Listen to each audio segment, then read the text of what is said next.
que eu acho que vai ser muito válida, muito interessante. Gosto muito do teu trabalho. Espero que a gente juntos possa trocar algumas moedas aí, possa fazer diferença. Eu estava, antes de você entrar, antes de você surgir ali, eu estava falando que é uma honra, um prazer para mim estar fazendo essa live com você. Nem sei se eu estou à altura para fazer essa live. Conheci você 1 ano atrás, né, Lúcia? Faz mais ou menos 1 ano naquele TED de Fortaleza, né? Que foi em abril do ano passado. E a gente ali teve uma identificação. Eu já conhecia o teu trabalho, mas não te conhecia pessoalmente. E nos reencontramos agora em Brasília, um tempinho atrás. Então, quero dizer que é uma admiração profunda, profunda mesmo. E me baseio muito nas tuas coisas para me inspirar aí para a escrita. E agradeço a super dica que você me deu na última vez. Rendeu frutos. Tá? Seu epiteto rendeu muito frutos. Então, vamos lá, querida. Coisa muito boa mesmo. Você começa fazendo as perguntas, depois a gente, 15 minutinhos, eu te faço as perguntas e a gente tenta responder às pessoas o que der para responder por aqui. Eu tinha imaginado deixar você falar livre, não necessariamente com perguntas, o que você considera importante sabermos, porque você já deve estar acompanhando e você sabe melhor do que ninguém, que hoje já há uma preocupação com a saúde mental das pessoas que estão em quarentena, que está começando a assustar. Nós temos recebido, temos muitos alunos, as pessoas fazem contato conosco e a coisa é um pouco assustadora. Perdem totalmente o controle, muitas vezes tem pessoas até começando a ter sintomas da doença falsos, psicológicos, e desenvolvendo todo um quadro que a gente ficou um pouco perplexo com isso, né? Não sabíamos, não imaginávamos que seria tão rápido e que seria tão intenso. Gostaria de ouvir o teu ponto de vista sobre isso. Então, vamos lá. Em relação à questão da quarentena, né, a gente acaba aprendendo um pouquinho com outros episódios, como a gripe suína, como a SARS, né, que a gente teve no Canadá em 2008. E aí foi feito um estudo lá, que comprovou o seguinte: a partir do 10º dia de distanciamento social, e principalmente de isolamento social, as pessoas começaram a apresentar algumas alterações de comportamento, que no início se dava com muito medo, ansiedade e inquietação. Então, isso foi um primeiro sinal, o que acabou se convertendo para o que a gente está vivendo aqui. E não só isso, mas assim, eu acho, Lúcia, que as pessoas não enfrentam um estresse. O estresse é um novo, é uma coisa nova. É óbvio que a gente está vivendo um estresse. Porque o estresse começa quando acontece alguma coisa que eu não quero ou quando o que eu quero não acontece. Então, assim, é óbvio que ninguém queria uma pandemia, ninguém queria uma situação dessa de incertezas. Então, é claro que isso ativa no nosso funcionamento mental um alerta. Porque o cérebro é construído exatamente assim. Ele tem grandes circuitos, mas tem 3 circuitos que foram muito bem programados desde sempre. Que é o circuito do alarme, para alertar para uma ameaça, do prazer, né, para a gente poder ter reproduzido, e o da novidade. Mas é óbvio que quando existe uma ameaça real à nossa integridade física, tanto o prazer quanto o circuito da novidade ficam em segundo plano. Né? Agora, a gente tem que ter muito cuidado, porque as pessoas estão se comportando como se a gente estivesse numa real ameaça grave à vida. E não é bem assim, porque nessa hora a gente começa a usar o tal do pensamento catastrófico, porque a gente começa a funcionar com o mecanismo do medo. Né? O estresse e medo é a mesma coisa. Então eu vejo as pessoas começarem a ver só o lado negativo dessa situação. Então as pessoas começam a ficar desesperadas. Eu acho que uma coisa que está piorando muito essa reação são as incertezas. Né? Porque há pouco tempo foi colocado, olha, vamos nos recolher, porque lá para abril, final de abril, a gente já consegue ir retornando com calma e adaptando. Aí foi passado para maio, aí foi passado para junho, e aí foi passado para julho, e a semana já estava se falando em agosto. Então, realmente, é uma questão que as pessoas ficam tipo assim, tá, mas como vai ser? Agora, independente disso, eu acho que a reação das pessoas reflete não só essa situação, mas reflete a personalidade de cada um, quer dizer, o jeito com que cada um lida com o estresse. E a pandemia é um estresse, mas a gente tem estresse o tempo todo na vida. A vida não é para satisfazer a gente. Então, acontece várias coisas que a gente não consegue prever, que a gente não gosta e que a gente tem que lidar.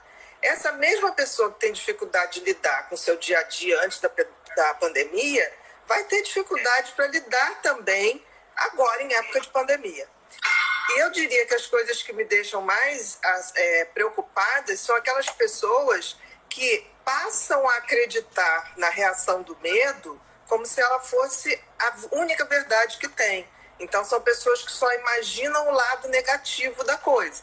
Para você ter uma ideia, hoje, no mundo, a gente chegou a 30 mil mortes do corona, ok. Mas a gente também chegou a 140 mil de pessoas que se recuperaram. Óbvio que tanto o número de mortes quanto o número de recuperados está muito subquantificado. Muito. Porque as pessoas não têm teste para fazer para todo mundo. Agora, o fato é que se recupera muito mais do que está morrendo. E as pessoas estão agindo como se todos fossem vítimas fatais. Então, me preocupa porque as pessoas que já tinham uma ansiedade prévia, algum tipo de ansiedade prévia, devem estar muito pior. E elas vão preenchendo, né? Porque, assim, a natureza do cérebro não comporta vazios. Então, se as pessoas começam a preencher com medo, com impulsos, com compulsões, a coisa começa a piorar. Uma das coisas que está acontecendo muito, pessoas que estão em casa e começaram a abusar de bebida e de comida. E aí a gente sabe que o excesso de álcool não só provoca mais ansiedade no dia seguinte, como também provoca depressão a médio prazo. Então a gente vai ter uma série de adoecimentos por as pessoas não saberem como preencher esse momento de estresse. Então isso aí é uma coisa até que eu queria muito ver da sua opinião, porque eu acredito muito num bom preenchimento. Porque da mesma maneira que a gente tem um cérebro programado para medo, né, para ameaças, para prazer e para novidade, a gente também ganhou uma outra coisa bem recente, mas muito bacana no funcionamento mental do ser humano, que é a consciência. Que é essa tomada do meu papel como pessoa no mundo, do meu papel como um ser no mundo, um ser vivo no mundo.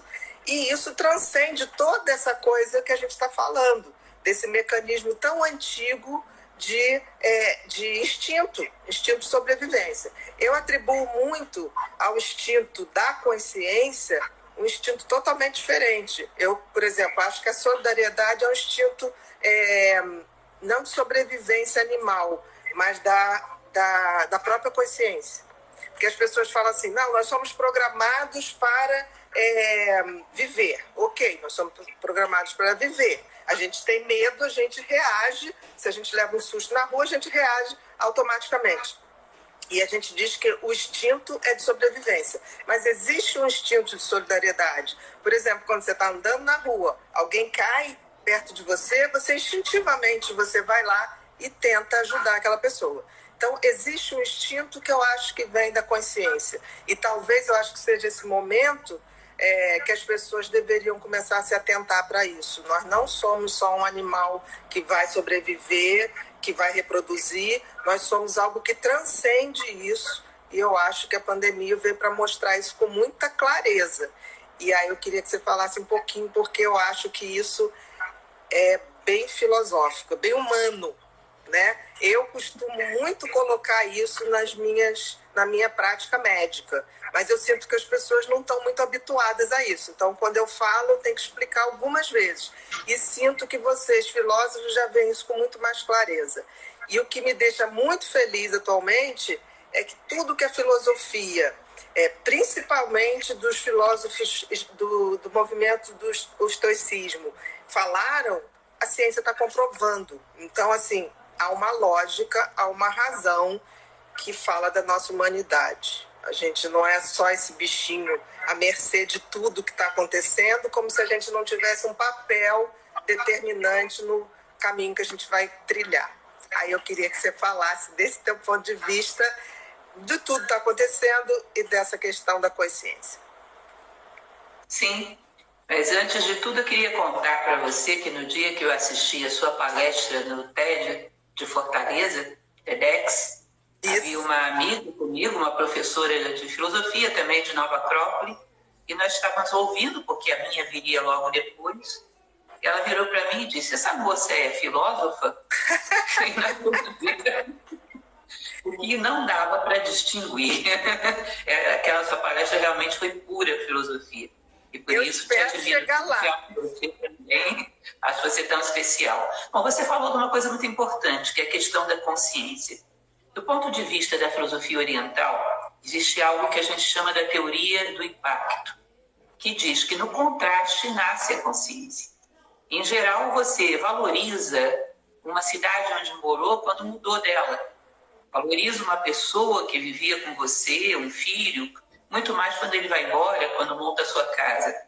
Nós temos essa tendência de, no contraste, que é muito natural, eu tenho uma superfície inteiramente azul, eu não tenho muita consciência do azul. Quando termina o azul e entra o vermelho, eu percebo ambos. Pitágoras falava da música das esferas. Ele dizia que soava uma nota permanentemente no universo e que nós não notávamos porque não havia um intervalo, um espaço para o vazio ou para outra nota. E sem o contraste, a consciência não se produz. Isso eu acho uma coisa muito interessante. Então você percebe que o momento que nós estamos vivendo, essa quarentena, é um contraste muito grande com a nossa rotina habitual. E esse contraste permite que a gente perceba muita coisa dessa rotina, que dentro dela não perceberíamos.